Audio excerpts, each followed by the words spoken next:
আজকে জায়কে অফিসেই ফোন করে বলে দিয়েছিলাম তুমি যখন অফিস থেকে বাড়িতে ফিরবে ফেরার পথে হানুস থেকে ধোকলা নিয়ে এসো। আমাদের টাউনশিপের মধ্যেই না খুব বড় একটা ভেজ রেস্টুরেন্ট আছে, সেই রেস্টুরেন্টটার নামই হানুস।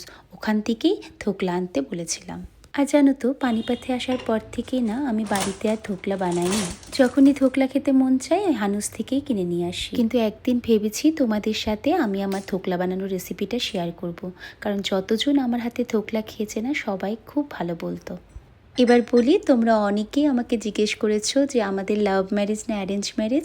আমাদের কিন্তু অ্যারেঞ্জ ম্যারেজ, তাও আবার পেপার দেখে। প্রতি রবিবার করে আনন্দবাজার পত্রিকাতে যে পাত্র চাই পাত্রী চাই পেজটা বের হতো, ওখানেই ওরা অ্যাড দিয়েছিল। আর আমার দিদি সকালবেলায় ব্রেকফাস্ট করতে করতে বলে কি, চল বুনু তোর জন্য একটা ছেলে দেখি। আর ওরা লিখেছিল শিক্ষিত ব্রাহ্মণ হাউসওয়াইফ মেয়ে চাই। এদিকে তো আমরা ব্রাহ্মণ না, আমরা ব্রোশ, তার জন্য এটা হওয়া কোনো মতেই পসিবল না। কিন্তু দিদিও বলে যে আরে একটা ফোন করে দেখি না, আমরা তো হাফ ব্রাহ্মণ না, কারণ আমার মা তো ব্রাহ্মণ। এই বলে দিদি ফোনটা লাগিয়ে দেয় আর মামুনিও ফোনটা ধরে।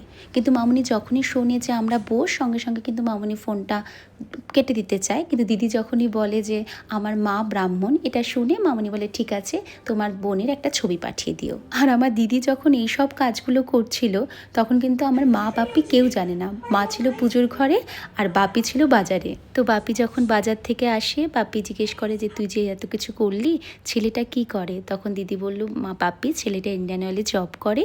তারপর দিদি আমার ছবি নিয়ে কলকাতায় যায়, ওদের সাথে দেখা করে। তারপর ওরা বলে আমার সাথে মিট করতে চায়। তো আমি আর মা চলে যাই দিদির বাড়িতে। ওখানে গিয়ে ওরা আমাকে দেখে, পছন্দ হয়। তারপর বাপিও কলকাতায় আসে, এসে আমাদের রেজিস্ট্রিটা করিয়ে দেয়। রেজিস্ট্রি হওয়ার 6 মাস পর আমাদের বিয়ে হয়। তো আজকের ব্লগটা এখানেই শেষ করছি। খুব ভালো থেকো তোমরা। টাটা।